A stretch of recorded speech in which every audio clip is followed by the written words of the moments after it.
What's up, everybody? I hope you're doing good. It's a beautiful day. Thank you very much for choosing us again. It's always a great pleasure. We are one big family, and it's simmering down really nice. Thank you so much for choosing us from the USA, United Kingdom, Jamaica, Tobago, Trinidad. I see you from all over Africa, Malawi, Somalia, Rwanda, Burundi, Kenya, Nigeria, South Africa, Botswana. Thank you so much, fellas. Thank you. Okay, so, I remember a while back, I was talking to my sister. My sister is a widow. She lost her husband. Peace be with him.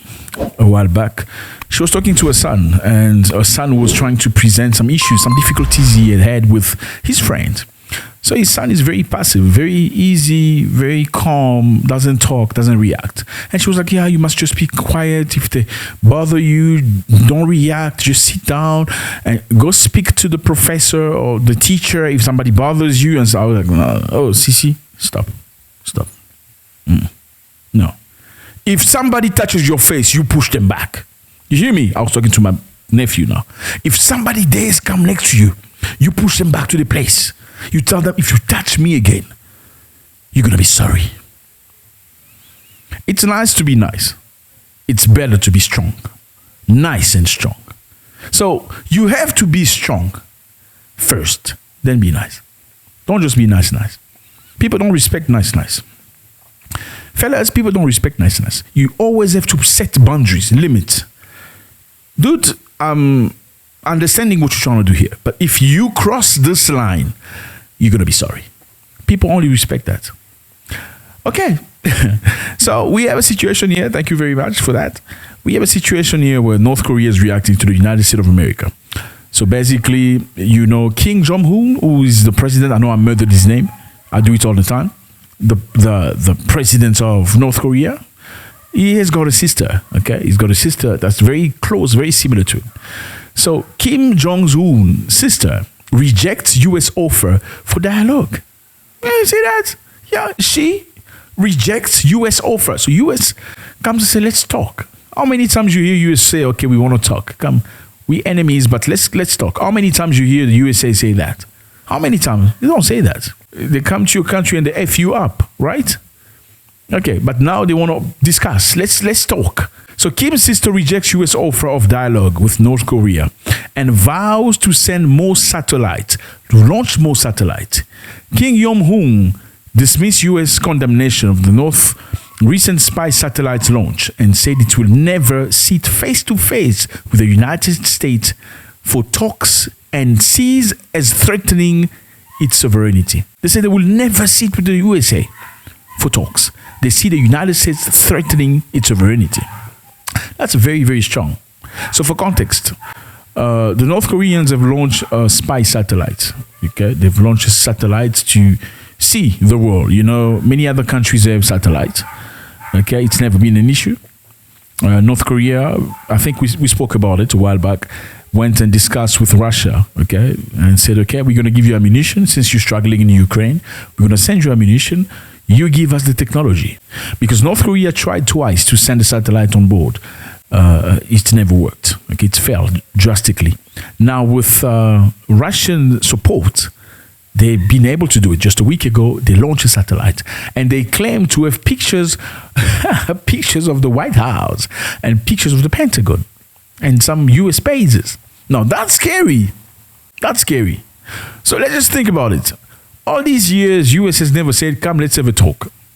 They've never said that. Let's have a discussion. They've never said that. Now they have satellites flying all over the US. Now they want to have a talk. Interesting. What lesson is in there? We're going to jump into that. The powerful sister of the North Korean leader, Kim Jong-un, on Thursday dismissed US calls for return to diplomacy. US begging for diplomacy? You heard of that before?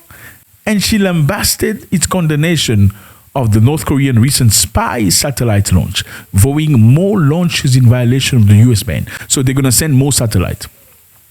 While you are trying to say, okay, we condemn you sending satellites, they say we're going to send more satellites. And by the way, we don't want to talk to you because you're threatening people's security. How strong is that? I bet the father of these kids was something else. I mean, how do you put so much mental strength in your children in this level? They are ready to fight to the end with the biggest, most powerful, under brackets, army in the world, or whatever you want to call it. Okay, so during UN Security Council meeting, it was very hot. During the UN Security Council meeting, the North Korean, you will notice the North Korean representative was speaking in English. He didn't need no translation, okay? He was punching. He actually said, okay, so you're saying we shouldn't send satellites, we should send ballistic satellites for spy satellites for North Korea. How did the US send it? Did they throw it via balloon or did they throw it with the catapult? This guy is very funny. It's unbelievable. Like being cocky and funny at the same time. The United States kept insisting that the DPRK is in the violation of the Security Council resolution because it has used ballistic missile technology for its satellite launch. Then I have the question. Is the United States launching its satellite with a balloon or catapult? DPRK's launch of the reconnaissance satellite is to get clear picture of the dire military moves of the United States and its follow, so that we could be fully prepared for them. PRK isn't responding to U.S. or allied military activity. No. The DPRK is unabashedly trying to advance its nuclear weapons delivery systems by testing ballistic missile technology in clear violation of this council's resolutions. So during the UN Security Council meeting earlier this week, the US ambassador to the United States, Linda Thomas-Griffin, called North Korean satellite launch as reckless and awful. Reckless and awful that you're doing exactly what we do. It's reckless. You shouldn't do what we do. He said this action threatens a neighbor of North Korea, but she reiterated that the US offers dialogue without any precondition, saying North Korea can choose the timing and the topic. What you're doing is reckless. Sending a satellite is reckless. We have satellite, spy satellite. But what you do, since you want to do like us, you are reckless. But we're offering dialogue. Let's have a chat. You can choose where and when we can talk about it. And you can choose the subjects too. So Kim's sister and senior official rejected the US overture and threatened more satellite. They say you can keep your talk with yourself. We know how you operate. We're not willing to do that. Okay, we're not ready for that. We're not going to talk with you. No. You've been a bully. Sorry, USA. You've been acting some type of way. Some people feel that you're a bully. You've been bullying, so no. We've grown our own muscles now, so no, we don't want to talk. Not now. The sovereignty and independent states can never be an agenda item for negotiations, she says. And therefore, North Korea will never sit face to face with the US for that purpose. It can never be a negotiation. It is our sovereignty. They said the reason why they launched satellite, it's because they want to protect themselves from the United States. You hear that? Now you tell me, are they right to say we want to protect ourselves? Do they have a point? I mean, if you look into the past, let's look into the past. I mean, what happened in Iraq? They said Iraq had weapons of mass destruction. They went and destroyed Iraq completely. I take the threat very seriously.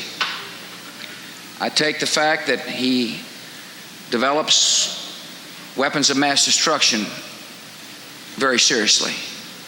Then later on, George Bush came. So, okay, so we were misled. We didn't find any. We're still looking for those weapons. After how many millions of Iraqi were sacrificed? They said Afghanistan and things. What happened in Afghanistan?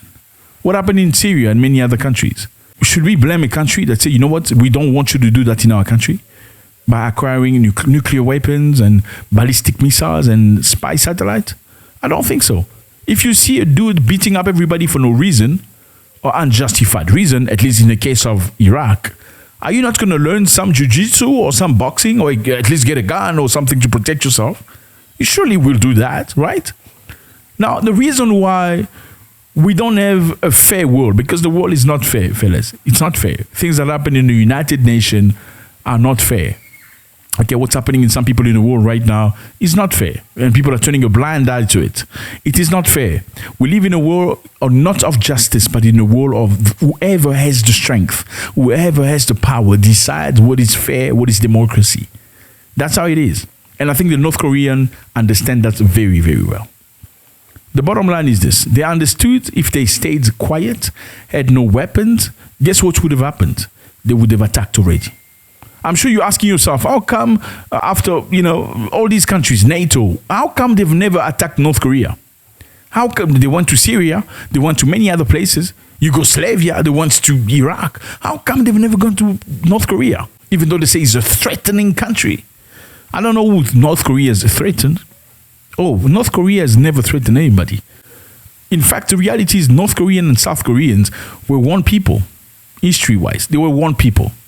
It's just after World War II that the North was kept by the communists and the South was kept more by people like Western nation Americans and all that stuff.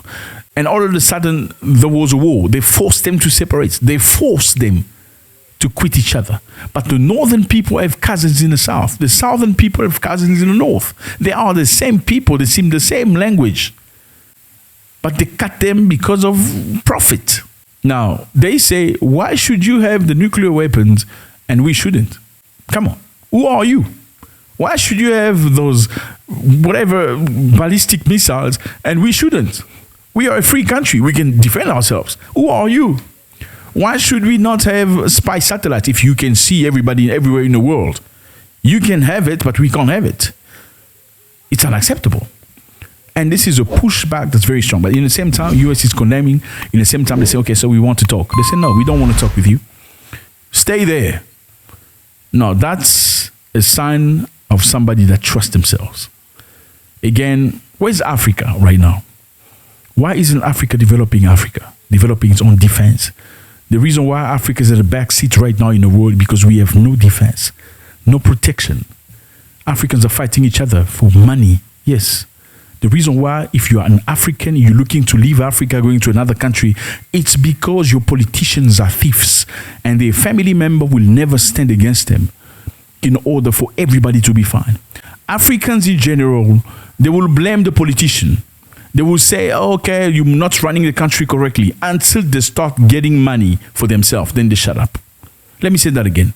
You see a lot of Pan-Africanists, a lot of people fighting for Africans, a lot of people saying things, oh, well, the president is wrong, the president is not doing right, until the president sends them something, a packet or some money. Once they have money, they shut up. They don't talk anymore. Now, when are you going to develop your army? When are you going to develop your weapons? When are you going to develop your defense?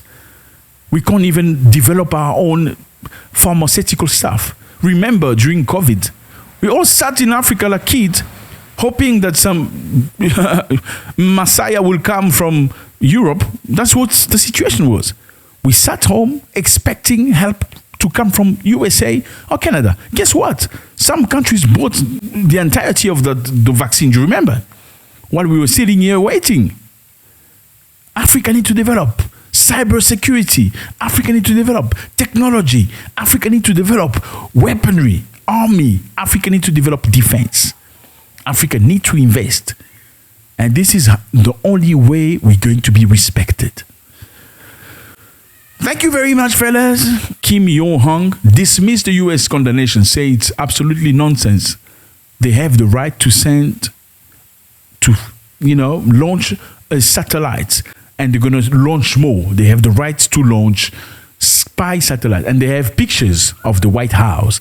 They have pictures of the Pentagon. Now, Americans came forward. There was a defense person from the USA that came forward. He said, they may have these pictures. Guess what? There are many pictures of the White House in the internet. There are many pictures of the Pentagon in the internet. That's how he's dismissing the claim of North Korea, saying that they have pictures of the White House.